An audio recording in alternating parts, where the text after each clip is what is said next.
कर्नाटकची ऐरावत ही जेव्हा आपण पाहतो तेव्हा आपल्याला कुठेतरी असं वाटतं की महाराष्ट्रामध्ये हे केव्हा अवतरणार.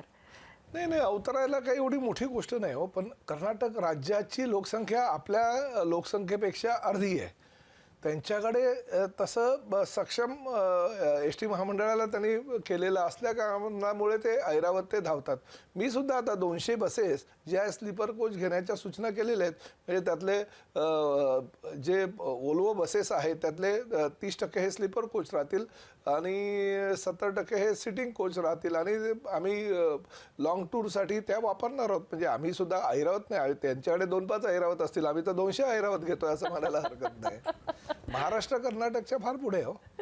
नाही नाही, मी त्या बाबतीत पण नाही, याच्या बसेसच्या बाबतीतच म्हणतो मी बाकी डेव्हलपमेंटमध्ये तर आहेच, परंतु बसेसच्या बाबतीत सुद्धा पुढे आहे.